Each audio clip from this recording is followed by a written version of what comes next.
CTS 두란노 성경교실 가족 여러분 안녕하세요. 여러분이 2016년 8월 영국 주재 북한 대사관 넘버 2, 그러니까 대사 다음이니까 공사죠. 태영호 공사가 망명하는 일이 있었습니다. 그 사건이 전 세계적으로 아주 회자가 되었는데, 왜냐하면 최고위급 북한의 외교관이 망명했기 때문에 그렇습니다. 본인뿐만 아니라 형 태영철 같은 경우에는 김일성 종합대학의 총장이었고 아내 오현손도 만만치 않은 집안이었습니다. 항일 빨치산 1세대. 그러니까 북한 사회로 말하면 금수저 물고 태어난 거죠. 로얄 패밀리예요. 그럼에도 불구하고 망명한 그런 사건이 벌어졌어요. 요즘 좀 덜합니다만은 과거에는 목숨을 걸고 이 탈북한 사람들을 부르는 특별한 명칭이 있었습니다. 그게 뭐냐면 강을 건넌 사람들. 왜냐하면 저 압록강 또 두만강 강을 건너야 되기 때문에 어떤 방송사에는 강을 건넌 사람들이라는 제목으로 탈북자의 삶을 다루는 다큐멘터리 이제 프로그램을 제작하게 됐었어요. 강을 건넌 사람. 그런데 성경의 역사로 좀 거슬러 올라가서 과거 고대 근동 지방에서도 강을 건넌 사람들이 있었습니다. 이 사람들을 뭐라고 불렀냐 하면 하비루라고 불렀어요. 성경 인물 가운데 우리가 생각해 보십시다. 대표적으로 강을 건넌 사람이 누구일까요? 힌트를 제가 좀 드릴게요. 메소포타미아 지방에 살았습니다. 갈대 우르에서 살았습니다. 그렇게 살다가 하나님의 약속을 받고 유브라데 강이라는 그 강을 건넌 사람, 아주 큰 강을 건넌 사람 있습니다. 누굴까요? 네 글자? 아브라함이죠. 아브라함처럼 강을 건넌 사람을 뭐라 불렀나? 하비루라고 불렀는데, 이 말에서 이스라엘 백성들을 일컫는 히브리, 그 말이 나오는 거죠. 이 강을 건넌 히브리 사람들이 애굽 땅에서 이제 400년간 종살이를 하게 되어집니다. 이들은 또 모세의 인도를 따라서 출애굽을 하게 되어지죠. 애굽의 종살이를 하던 그 삶에서 이제 나와서 약속의 땅을 향해 나아갑니다. 그때 또 큰 물을 건너요. 그때 건너는 큰 물이 또 있죠. 그게 뭐예요? 홍해를 건너게 되어집니다. 이스라엘 백성들이 출애굽해서 노예 생활에서 벗어났지만 40년 동안 광야에서 연단을 받습니다. 도저히 인간이 살만한 조건이라고는 하나도 찾을 수 없는 혹독한 상황 속에서 다음 세대가 태어납니다. 대표적으로 여호수아라는 이 새로운 지도자를 앞장 세우고는 이제 꿈에도 그리던 이제 가나안 땅을 들어가게 되어지죠. 그 바로 직전입니다. 그 바로 직전에 또 하나의 강을 건너야 되는 숙제가 있게 되어지죠. 자, 그 강을 건너야 되는데 어떤 강인가 오늘 한번 볼까요? 여호수아 3장 1절을 같이 한번 읽도록 하십시다. 같이 한번 읽습니다. 시작. 또 여호수아가 아침에 일찍 일어나서 그와 모든 이스라엘 자손들과 더불어 시딤에서 떠나 요단에 이르러 건너가기 전에 거기서 유숙하니라. 요단강이 나오는 거죠. 요단강은 가나안에 들어가는 길목이거든요. 이걸 반드시 건너가야 이제 가나안에 들어가는 거예요. 근데 이게 보통 일이 아닌 게, 뭐 지금이야 요단강 성지순례를 가보면 이건 뭐 완전 깨울에 불과하다, 도랑에 불과하다. 그런데 지금부터 3,500년 전에 요단강 그렇지가 않았어요. 멀리 이스라엘까지 갈 필요도 없이 우리나라에도 과거 수십 년 전에, 수십 년도 아니죠, 뭐 십수년 전까지만 해도 여름이면 아이들이 멱을 감고 수영하고 또 물고기도 잡고 했던 수량이 풍부한 겨울들이 곳곳에 많이 있었잖아요. 요단강이 그랬던 거예요. 그 당시 요단강은 평상시에만 해도 강폭이 30에서 40m 꽤 되죠, 그죠? 그리고 수심이 2m, 그러니까 제 키보다 훨씬 넘어가는 그 정도를 유지를 했어요. 근데 더군다나 이스라엘 백성들 앞에 요단강이 딱 있을 때, 요단강을 건너가야 할 때는 이 물이 정말로 많은 계절이었는데 15절에 보면 그런 힌트가 있습니다. 자, 한번 읽어볼게요. 여호수아 3장 15절에 요단이 곡식을 거두는 시기에는 항상 언덕에 넘쳤더라. 그 요단강은 밀과 보리를 거두는 시기에는 물이 이게 범람을 하게 된 거예요. 이 우기가 끝나는 시기였기 때문에 이미 온 비들이 있는 거예요. 거기다가 헬몬산에 이 만년설이 녹으면서, 그러니까 우기니까 비가 왔죠, 만년설이 녹았죠. 이 둘이 만나서 수량이 막 급격하게 늘어나는 시기. 그래서 요단강의 너비가, 저는 이게 진짜인가 싶어서 여러 자료를 찾아봤거든. 진짜더라고요. 1.5km까지 너비가 1.5km. 근데 이 강을 건너야 해. 하나님이 건너라고 하는 거예요. 아마 여호수아를 비롯해서 이스라엘 백성들 막 눈이 동그래졌을 거예요. 그 강을 보면서 침을 꼴깍 삼켰을지도 몰라요. 200만 명을 이끌고 이 싸납게 요동치는 1.5km의 강을 건너야 된다. 야, 이걸 건너라고? 여러분 상상해 보세요. 여러분 요단 강변에 지금 이제 사흘간 머물면서 이걸 어떻게 건너야 되나 걱정하고 있는데 막 황토색의 거센 강물이 막 흘러 지나갑니다. 거기에다가 상류로부터 뭐 오만 것 다 떠내려 왔겠죠. 나무 막 이런 것들 막 파편들 막 지나갑니다. 그 광경을 목도하는 상황입니다. 밤에 잠이라도 제대로 잤을까요? 막 어둠 속에 여러분 이 물소리가 시냇물처럼 졸졸졸 어떤 낭만적인 소리가 아니잖아요. 막 쓸려 지나가니까, 급류가 지나가니까 으르렁거리는 그런 소리가, 그 소리 하나만으로도 공포 그 자체였겠죠. 그렇게 지낸 게 3일인 거예요. 이를 어찌해야 되나? 정말 가야 되나? 어떻게 해야 되나? 여러분 인생길에도 이런 강을 만날 때가 있잖아요. 원튼 원치 않든 건너가야만 하는 강.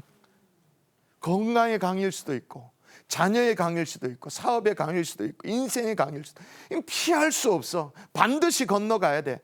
그런데 건너가려고 하니 또 강물이 더 불어나. 내가 건너가려고 하면 강물이 불어나는 거예요. 시꺼먼 강물이 막 뭘 집어 삼킬 것처럼 그렇게 막 넘실대는 거예요. 최근에 어떤 일로 밤잠을 설치셨나요? 우리도 이 히브리인이라는 이 말뜻처럼 강을 건너는 사람들이 되어야 하는데 이걸 어쩔 줄 몰라서 쩔쩔매는 그런 상황이지 않습니까? 그런 우리에게 하나님의 이 말씀이 요한서 3장의 말씀을 주시는데, 강을 건너기 위해서 어떻게 하라고 말하냐면, 한번 따라 하십시다. 성결하게 하라. 한 번 더, 성결하게 하라. 자, 5절 상반절이 그 얘기거든요. 5절 상반절에 여호수아가 또 백성에게 이르되 너희는 자신을 성결하게 하라. 성결하게. 일단 이 조치에 대해서 여러분이 이해가 되십니까? 현실적으로? 지금 강을 건너야 되는데 뗏목을 준비하라든지, 어디에 좀 이렇게 강폭이 좁아진 곳이 어디는 있을 거야, 그걸 찾아라든지, 아니면 좀 유속이 느려지는 그런 곳을 찾아라든지, 그런 모르겠는데 지금 성결케 하래. 지금 이건 뭐가 똑같냐 하면, 지금 아이 등록금을 내야 되는데 예배드리라는 거예요. 돌아오는 주말까지 전세금 올려줘야 되는데 그냥 기도하라는 거예요. 월말까지 직원들 지금 임금 월급 줘야 되는데 헌신하라, 그런 얘기를 하는 게 이게 현실적인 명령이냐는 거죠. 근데 여러분, 성경에 이렇게 앞뒤가 안 맞는 말씀이 있을 때가 있습니다. 그때 어떻게 해야 될까요? 우리가 신앙인으로 어떻게 해야 될까요? 다 이유가 있겠거니. 동의가 되십니까? 다 이유가 있겠거니. 자, 5절 하반절에 그 이유가 나오는, 제가 한번 읽어볼게요. 여호수아가 또 백성에게 이르되 너희는 자신을 성결하게 하라. 그 다음이 중요합니다. 같이 여러분 시작. 여호와께서 내일 너희 가운데서 기이한 일을 행하시리라. 그렇게 말합니다. 누가 기이한 일을 행하신다고 말합니까? 여호와께서 너희 가운데 기이한 일을 행할 것이다, 그렇게 말하는 거예요. 그러니까 무슨 얘기냐? 하나님께서 역사하실 것이기 때문에 준비하라는 거예요. 어떻게 준비하라? 자신을 성결하게. 여러분, 성경에 결정적인 순간에 하나님이 역사하실 때 말이에요, 주로 하나님이 요구하신 것이 성결입니다. 성결.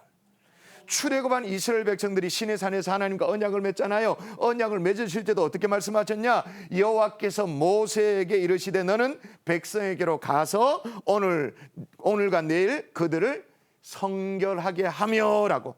언약을 맺을 때도 성결하게 하라고 명령하셨어요. 또 예수 그리스도께서 이 땅에 오실 때 본격적인 사역을 시작하실 때 주의 길을 예배했던 세례요한테 뭐라고 말했냐면 회개하라 천국이 가까운 회개하라. 이 말이 뭐예요? 다른 말로 말하면 성결하게 하라. 구주 예수 그리스도께서 오실 텐데 그 맞을 준비하라. 그 메시지였던 거예요. 오죽했으면 하나님 앞에 수종두는 제사장 있잖아요.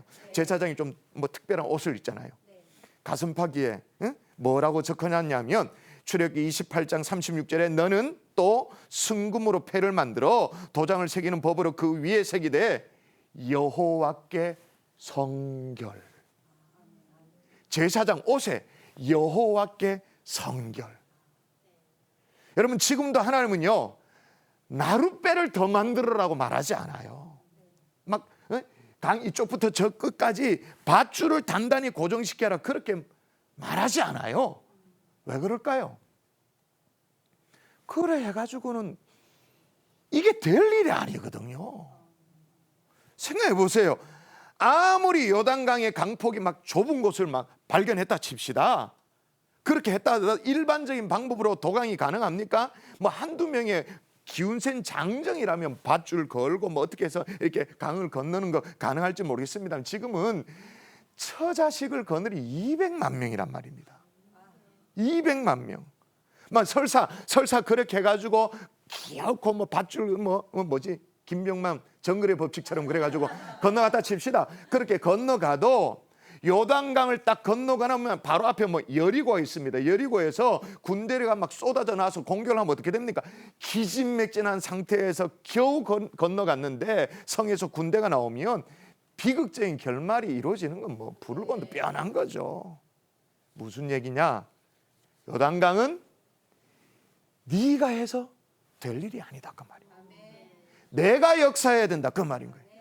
거룩하신 하나님이 역사할 수 있도록 거룩하신 하나님이 역사할 수 있도록 주변 정리를 해라 성결하라 그 말을 하고 있는 거예요.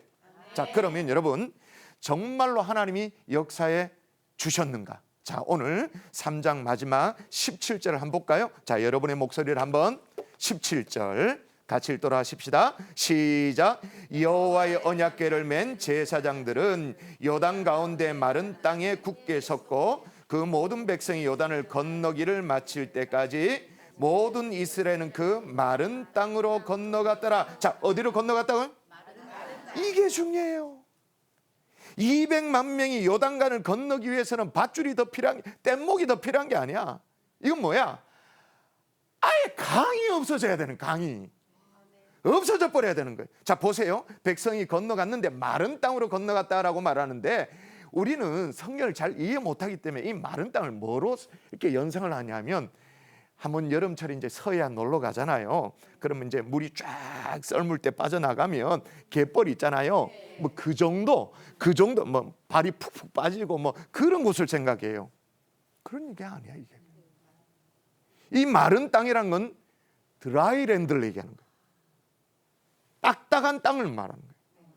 콘크리트 같은 아주 그냥 집 마차 바퀴 이게 굴러가도 빠지지 않는 발에 아예 젖지도 않는 이스라엘 백성들 샌들에 진흙이 묻지도 않는 옷에 물 한 방울조차 묻어지지 않는 무엇보다도 지난 사흘 동안 밤을 지새우면서 공포에 두려움에 쩔어 있었는데 그 모든 두려움의 흔적조차 남지 않는 것 여러분 이거는요 하나님이 정말로 역사해야 가능한 일인 줄 믿습니다. 여러분 하나님이 건너게 해 주셔야 할 강 여러분 앞에 있나요? 건너가도록 하나님이 마른 땅이 되도록 해 주셔야 될 강.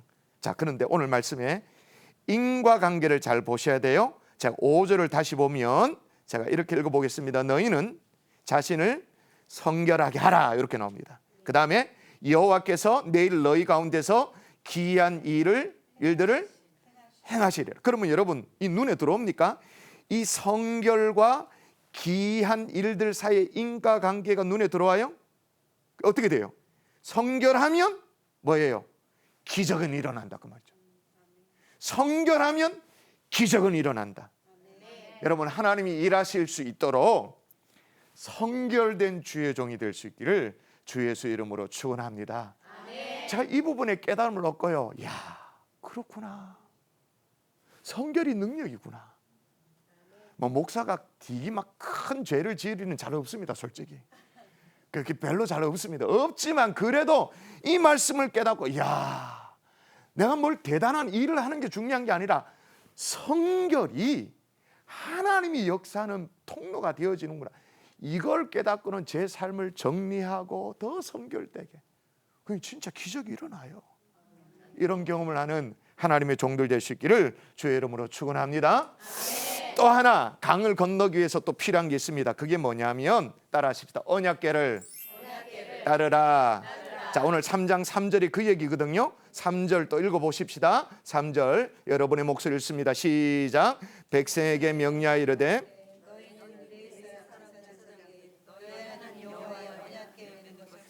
너희가 있는 곳을 떠나 그 뒤를 따르라. 그렇게 말. 자, 하여튼 뭐를 따르라고 말하냐면 언약궤를 따르라 그렇게 말하는데, 언약궤하고 법궤는 같은 얘기입니다. 이스라엘 백성들이 시내 산에 머물 때 하나님께서 이제 뭐 좀 쉽게 말해서 작은 사각형 상자를 만들도록 했죠. 여기에 이스라엘 3대 보물, 아론의 쌍난 지팡이 집어넣고, 그 다음에 40년 동안 이스라엘 백성들 먹였던 만나 들어가 있는 항아리 집어넣고, 그 다음에 하나님이 직접 써준 십계명 2돌판 집어넣도록 그렇게 했습니다. 그리고 속죄사로 불려지는 육중한 금판 뚜껑, 그걸 이제 닫게 되어지는 거죠. 황금으로 되어 있는 그 뚜껑을 닫죠. 그리고 이 뚜껑에 두 날개를 활짝 편 채로 마주보고 있는 두 황금 스랍, 그러니까 천사가 마주보도록 이게 뚜껑 아래를 이렇게 이제 날개로 덮어서 내려다보는 식으로 그렇게 디자인되어 있죠. 하나님의 임재를 상징하는 것이 언약궤예요. 이게 언약궤를 따른다 이 말은 나를 따르라 그 말인 거예요. 하나님을 따르라 그 말인 거예요. 근데 좀 이상한 것 잘 보세요. 자, 여호수아 3장 3절 4절에 보면 3절 중간쯤부터 보면 이런 대목이 있습니다. 그 뒤를 따르라. 이제 3절 제일 끝에 나오죠. 그 다음에 4절에 넘어가면 그러나 그렇게 말하면서 너희와 그 사이 거리가 2000규빗 되게 한다. 거리를 두고 따르래요. 2000규빗. 이게 어느 정도냐면 1규빗이 팔꿈치 요 정도 거리잖아요. 그러니까 대략 45cm래요. 여기에 45cm. 그럼 2000규빗이니까 45cm 환산하면 900m, 1km 좀 안 되는 거죠. 1km 칩시다. 그 거리를 두고 따르도록 한 거예요. 지금 요단강을 건너는 것이 어디 유랑하는 게 아니잖아요. 지금 가나안 정복 전쟁 중에 있는 거예요. 전시와도 같은 그런 긴장감이 흐르는 상황이에요. 아니, 전쟁터에서 돌격 앞으로 외치는데 말이 지휘관이 돌격 앞으로 나를 따르라 1km 뒤에서. 말이 돼요? Follow me 1km 뒤에서. 그럼 뭐 따르라는 거예요, 따르지 말라는 거예요? 오라는 게 오지 말라는 게 헷갈리죠? 근데 그렇게 하신 이유 4절 중간에 답이 나옵니다. 자, 보세요. 그리하면 찾으셨어요? 그리하면 너희가 행할 길을 알리니. 그렇게 하면 행할 길을 누가 안다고요? 누가? 지도자 여호수아만 안다가 아니고, 제사장을 비롯한 몇몇 지도자만 안다가 아니고, 너희가 행할 길을 알리니. 그러니까 뭐예요? 모든 백성들이 행할 길을 알게 될 것이다 그 말인 거예요. 지금 하나님의 관심사는 뭐냐? 여호수아라든지 제사장 몇몇 지도자만 하나님이 인도하신 그 길을 알고, 그러니까 백성들 인도하는 그게 아니고 200만 이스라엘 전체가 지금 나아가야 할 길을 어디인지 알 수 있도록 거리를 띄우는 거죠. 저 앞에 900m, 1km 앞. 아, 법궤가 가는구나. 저 방향이구나. 누가 가르쳐줘서 아는 게 아니고, 아, 우리 목사님이 이리로 가래 그게 아니고, 스스로 이스라엘 백성들 스스로 판단하고 스스로 방향 알고 스스로 주님을 따르도록 그렇게 하고 있는 거예요. 소문 듣고 따라가는 게 아니라, 누가 카드라는 방송 듣고 따라가는 게 아니라 눈으로 똑똑히 확인하고 따라가는 거예요. 여러분, 하나님을 따르되 여러분 스스로 발을 떼어서 하나님을 따르는 복된 주의 종들 될 수 있기를 주 예수 이름으로 축복합니다. 아멘. 여러분, 출애굽의 여정 전체를 통틀어 보면 이스라엘 백성들은요 2번의 큰 물을 건너는 경험을 하게 돼요. 한 번은 홍해를, 또 한 번은 요단강. 그런데 이제 큰 물이 이제 갈라져서 마른 땅을 건넜다라는 건 둘 다 똑같은 거예요. 둘 다 똑같은데 이제 홍해와 요단이 다르다고 말합니다. 그러니까 홍해는 이제 이미 모세가 딱 해서 이제 지팡이로 먼저 갈라놓고 건너갔지만, 요단강은 순종할 때 이렇게 발을 내디딜 때 건너갔다, 그렇게 가르칩니다. 저도 그렇게 가르치고요. 근데 조금 정신 차리고 생각해 보십시오. 처음 발을 내디딘 것은, 요단강에 내디딘 것은 누구예요? 법궤를 메고 있는 제사장. 그 뒤로 백성들이 줄지어 간 게 아니에요. 몇 규빗 떨어져서? 2000규빗. 1km 떨어져서 지금 가고 있는 거예요. 그러면 이스라엘 백성들 입장에서는 갈라진 강을 건넌 겁니까? 아니면 자신들이 순종해서 강을 갈라서 건너간 겁니까? 이미 갈라진 강을 건너, 그냥 홍해와 다를 바가 하나도 똑같아요. 똑같은 상황. 백성들 입장에서는. 제사장은 달랐지만. 자, 그러면 여전히 그런데 다른 게 있어요. 뭐가 다르냐? 누군가는 언약궤를 메고 벌벌벌 떨면서 발을 내디딘 거예요. 내디딘 사람이 있는 거예요. 누군가는. 자, 물어보십시다. 여러분 가정에 누가 떨면서라도 발을 내디뎌야 할까요? 그게 누구일까요? 멈춰 세워진 이 강바닥이 드러나도록, 그래서 다 마른 것을 보여주면서, 가족들에게 자녀들에게 다 보여주면서 주께서 이렇게 역사하셨다, 이제 가자라고 말할 사람 누구냐는 거죠. 여러분이죠. 언약궤를 메고. 만약에 여러분의 가정에 아무도 언약궤를 메고 발을 떨면서라도 좋아요. 떨면서라도 발을 내디딜 사람이 한 명도 없다? 누군가 갈라놓은 그런 길만 가려고 한다? 강을 건너는 축복은 없는 거죠, 사실은. 말씀을 정리하십시다. 세상에 별의별 제목이 참 많이 있습니다만, 그 옛날에 강을 건넌 죄라는 제목이 있었습니다. 월강죄라고. 말 그대로 이제 강을 건넌 것이 죄가 된다, 그 말인데 옛날 얘기입니다. 압록강, 두만강을 건넌 그게 금지됐던 시절, 조선 시대 얘기입니다. 조선 시대에 청나라는 이제 조선과 이 백두산 정상을 중심으로 해서 남으로는 압록강, 북으로는 이제 두만강 국경을 삼아가지고 이 강을 넘어가도 월강제고 넘어와도 월강제. 그 조선에는 그런 월강제를 저지르면 사형언도를 했어요. 그런 시절도 있었어요. 그런데 월강죄는 강을 건너는 죄입니다만은 우리에게는 어떤 죄가 많을까요? 강을 건너지 않는 죄. 강을 건너야 되는 강인데 건너지 못한 죄. 이건 분명히 하나님의 축복으로 나아가기 위해서는 건너가야 되는데, 그래야 가나안인데 왜? 엄두가 안 나니까. 여기 나온 이스라엘 백성들처럼 사흘 밤낮으로 있어 봤거든요. 그러니 하나님이 어떻게 하라고 말합니까? 하나님의 역사가 필요하기에 너는 뭐하라? 성결하라. 너는 할 수 있는 게 아니다. 하나님이 이래야 된다. 근데 그 성결이 뭐라고요? 두 마음을 품지 않고 하나님도 사랑해요, 그게 아니고 하나님만을 사랑해요. 이게 성결이라 그 말인 거예요. 근데 누군가는 결정적인 순간에 언약궤 매야 됩니다. 여러분 가정에 누가 그 언약궤를 맬 사람인지.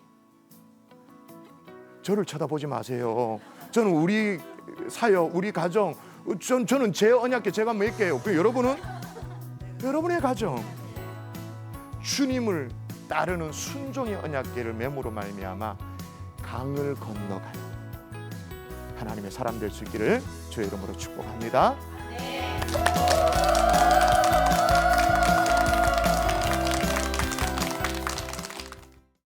이 프로그램은 CTS 방송가족의 사랑과 후원으로 제작되었습니다. 후원전화 02-6333-1003번, ARS 060-808-1004번으로 전화주세요.